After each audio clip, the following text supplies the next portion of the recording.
Hi friends, అందరికీ నమస్కారం. Welcome to my channel.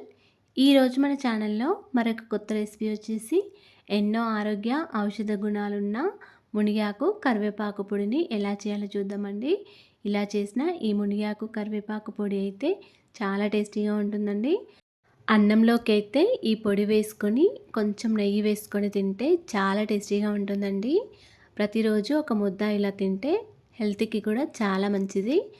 అంతేకాకుండా ఈ మునిగాకు కరివేపాకు పొడిని ఇడ్లీ దోశలో వేసుకొని కూడా తింటే చాలా టేస్టీగా ఉంటుందండి.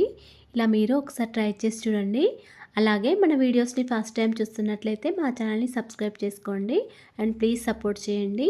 మరి ఎంతో టేస్టీగా ఎన్నో హెల్త్ బెనిఫిట్స్ ఉన్న ఈ మునిగాకు కరివేపాకు పొడిని ఇప్పుడు ఎలా చేయాలో చూసేద్దాం.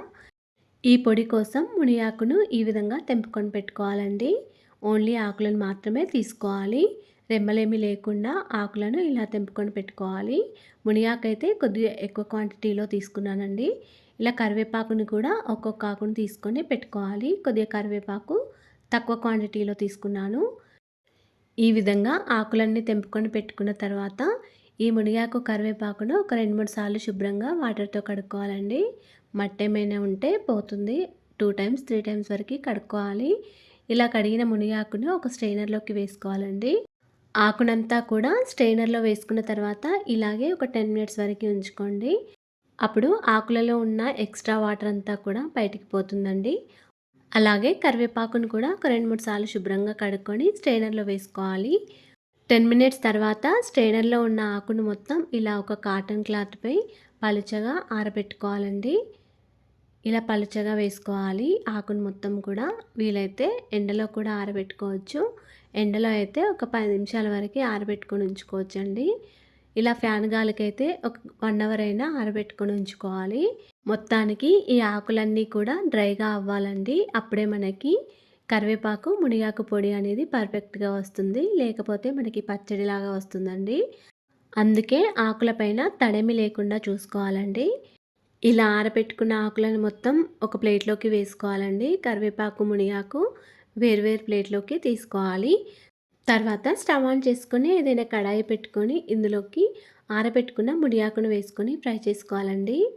స్టవ్ని మీడియం ఫ్లేమ్లో పెట్టుకొని ఈ మునిగాకుని మంచిగా ఫ్రై చేసుకోవాలి. ఇది కొద్దిగా క్రిస్పీగా అయ్యే వరకు ఫ్రై చేసుకోవాలండి.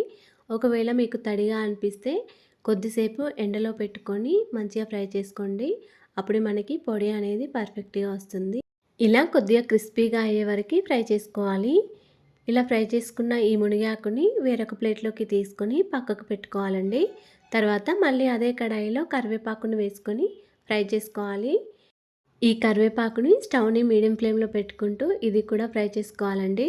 ఇది కొద్దిగా ఫ్రై అయిన తర్వాత దీనిలోకి కొద్దిగా పుదీనా వేసుకోవాలి.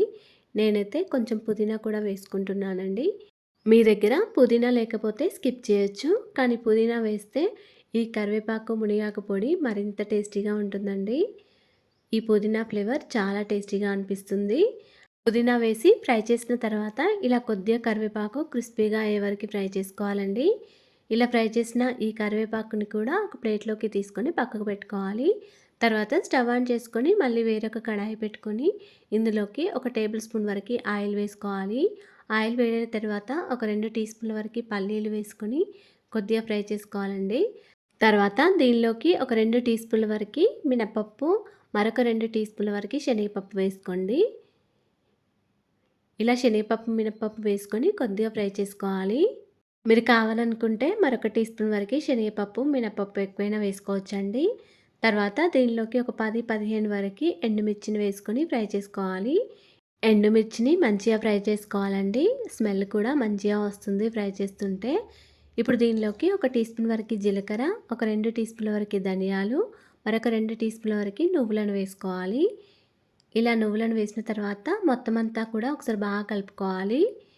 ఇలా నువ్వులు కొద్దిగా చిటపట అనే వరకు ఫ్రై చేసుకోవాలండి. తర్వాత స్టవ్ ఆఫ్ చేసుకోవాలి. తర్వాత దీనిలోకి ఒక చిన్న నిమ్మకాయ సైజ్ అంతా చింతపండును వేసుకోవాలి. స్టవ్ ఆఫ్ చేసిన తర్వాతనే చింతపండు వేసుకొని ఫ్రై చేసుకోవాలండి. తర్వాత దీనిలోకి ఒక టీ స్పూన్ వరకు మిరియాలు, రుచికి తగినంత సాల్ట్ వేసుకోవాలి. కొద్దిగా కల్లుప్పు ఉంటే వేసుకోండి. అదేవిధంగా ఒక 10 వరకు వెల్లుల్లి రెబ్బలు కూడా వేసుకోవాలి. ఇలా పొట్టు తీయకుండానే వేసుకోండి. ఇలా అన్నీ వేసిన తర్వాత మొత్తం అంతా కూడా ఒకసారి కలుపుకోవాలి. వీటిని పూర్తిగా చల్లారనివ్వాలండి. ఇలా చల్లారిన తర్వాతనే మిక్సీ జార్‌లోకి వేసుకోవాలి. ఇలా అన్నిటిని మిక్సీ జార్‌లోకి వేసుకొని కొద్దిగా మెత్తగా గ్రైండ్ చేసుకోవాలండి. ఇలా కొద్దిగా మెత్తగా గ్రైండ్ చేసుకోవాలి. ఇలా గ్రైండ్ చేసుకున్న ఈ పొడిని ఒక ప్లేట్‌లోకి తీసుకొని పక్కకు పెట్టుకోవాలి. తర్వాత మనం ఫ్రై చేసుకొని పెట్టుకున్న మునిగాకు, కరివేపాకుని కూడా మిక్సీ జార్‌లోకి వేసుకోవాలి. ఇలా మునిగాకు, కరివేపాకు మనకి డ్రైగా ఉండాలండి. ఒకవేళ మీకు పచ్చిగా అనిపిస్తే కొద్దిసేపు ఎండలో పెట్టుకొని మిక్సీ జార్‌లోకి వేసుకోండి. ఇలా మిక్సీ జార్‌లోకి వేసుకున్న మునిగాకు, కరివేపాకుని కొద్దిగా గ్రైండ్ చేసుకున్న తర్వాత మనం మెత్తగా గ్రైండ్ చేసుకొని పెట్టుకున్న ఈ పప్పుల పొడిని కొద్దిగా వేసుకుంటూ ఫ్రై చేసుకోవాలి. మొత్తం ఒకేసారి కాకుండా కొద్దిగా వేసుకొని మెత్తగా గ్రైండ్ చేసుకోండి. ఇలా గ్రైండ్ చేసుకున్న ఈ మునిగాకు, కరివేపాకు పొడిని ఏదైనా గాజు సీసాలో వేసుకొని స్టోర్ చేసుకోండి. అంతేనండి. ఎంతో టేస్టీగా ఎన్నో హెల్త్ బెనిఫిట్స్ ఉన్న ఈ మునిగాకు, కరివేపాకు పొడిని ఎలా చేయాలో చూసారు కదా!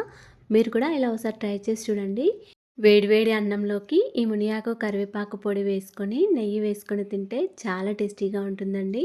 అలాగే ఫ్రెండ్స్, మా ఛానల్ని ఇంతవరకు సబ్స్క్రైబ్ చేసుకోకపోతే సబ్స్క్రైబ్ చేసుకోండి అండ్ లైక్ చేయండి, షేర్ చేయండి. ప్లీజ్ మా ఛానల్ని సపోర్ట్ చేయండి. Thanks for watching.